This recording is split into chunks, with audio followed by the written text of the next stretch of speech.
Hello everyone and welcome to this session.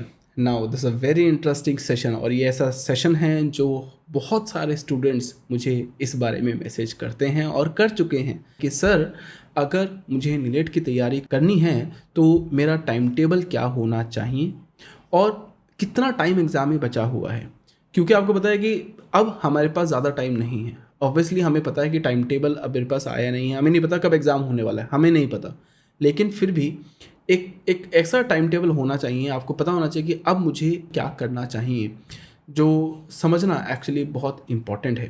इस बारे में ही हम इस वीडियो के बारे में डिस्कस करेंगे। आई होप ये सेशन जो है आपके लिए बहुत ज़्यादा बेनिफिशियल होगा। अगर ये सेशन आपको अच्छा लगता है तो अपने प्रिपरेशन को यहाँ से आगे बढ़ा सकते हैं।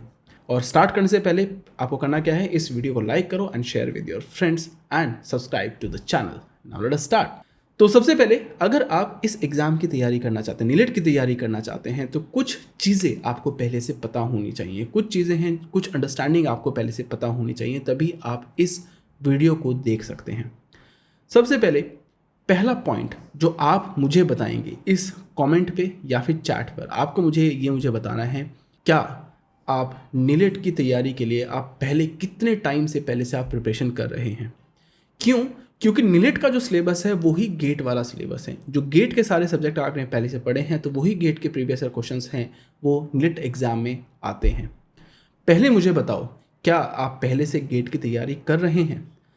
क्योंकि गेट के सिलेबस में लगभग सिर्फ गेट की प्रिपरेशन के लिए लगभग आपको 6 महीने या फिर 1 साल अगर आप पहले से स्पेंड कर चुके हैं, 6 महीने से अगर आप गेट की तैयारी कर रहे हैं, तब आपकी बहुत अच्छे चांसेस हैं कि आप इस नीट एग्ज़ाम को ईजिली आप क्लियर कर पाएँ।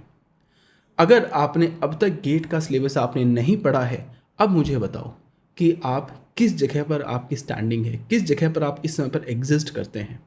कैसे पता चलेगा? उसके लिए आपको कोई मॉक टेस्ट या टेस्ट सीरीज़ आपको देनी पड़ेगी।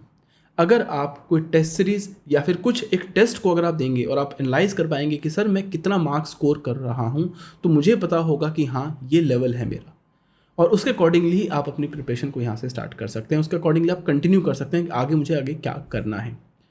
दूसरी चीज़, अगर आपको रिसेंटली पता चला कि अरे नीट की तो वैकेंसी आई है, अरे मेरे फैमिली ने बताया, अरे मेरे पापा ने बताया। मेरे पास एक रिसेंटली बहुत सारे फ्रेंड्स हैं जिनके मैसेज आए भी थे, जो पर्सनली मैं जानता हूँ। तो उनका मैसेज उनके आया कि उनके फादर ने किसी ने बताया कि सर अरे नीट की वैकेंसी आई है, आपको पता चला और आपने उसके लिए फिर फॉर्म को अप्लाई किया और अब आप सोचते हैं कि अब मैं प्रिपरेशन स्टार्ट करूं। तो जब आप पहली बार अपनी तैयारी कर रहे हो, जब आपने प्रिपरेशन स्टार्ट करी है, क्या आप वहां से 0 पॉइंट से स्टार्ट करी है? इस अंडरस्टैंडिंग को समझना बहुत ज़रूरी है कि यस, ये जो एग्ज़ाम है वो कॉम्पिटिटिव एग्ज़ाम है और कॉम्पिटिटिव एग्ज़ाम में कंपटीशन है। बहुत सारे ऐसे स्टूडेंट्स हैं, बहुत सारे फ्रेंड्स हैं जो कई सालों से इस एग्ज़ाम की तैयारी कर रहे हैं, 2 साल 3 साल 4 साल से एग्ज़ाम को तैयारी कर रहे हैं। दूसरी चीज़ आपको पता होनी चाहिए कि आप मुझे बताओ कि आप हर दिन कितना टाइम डेडिकेट कर सकते हो। On an average competitive examination के कोई टाइम नहीं होता। मैं ये नहीं कह सकता कि आप हर दिन आप 2 घंटे पढ़ो, हर दिन 4 घंटे पढ़ो और 4 घंटे पढ़ने से आपका गेट का एग्ज़ाम आपका क्लियर हो जाएगा या फिर नीट का एग्ज़ाम क्लियर हो जाएगा। नहीं, ये हर एक स्टूडेंट का एक लेवल जो है वो अलग होता है। कुछ चीज़ें कुछ फ्रेंड्स के लिए टाइम पढ़ना, समझना और अंडरस्टैंड करना और याद रखना उनके लिए, बहुत लोगों के लिए बहुत ईजी होता है और कई लोगों को इसी चीज़ के लिए बहुत टाइम लगता है, सेम चीज़ों के लिए। तो पहले आप मुझे बताओ, how much time you can dedicate. मैं एज्यूम कर रहा हूँ बिकॉज नीट एग्ज़ाम के लिए कम से कम हर दिन 6 से लेकर 8 घंटे एटलीस्ट हर दिन आपको स्पेंड करना चाहिए, ताकि इन बचे हुए सब्जेक्ट को आप यहाँ से फिनिश कर पाएँ, इस सिलेबस को कवर कर पाएँ। दूसरी चीज़, आप कितने फास्ट चीज़ों को एनालाइज कर सकते हैं, कितनी फास्ट चीज़ों को सॉल्व कर सकते हैं। तो ये एक फैक्टर है, वो बहुत बहुत बहुत बड़ा फैक्टर है। उसके अलावा आपका जो सोर्सेज हैं, कहाँ से आप अपनी प्रिपरेशन को कर रहे हैं।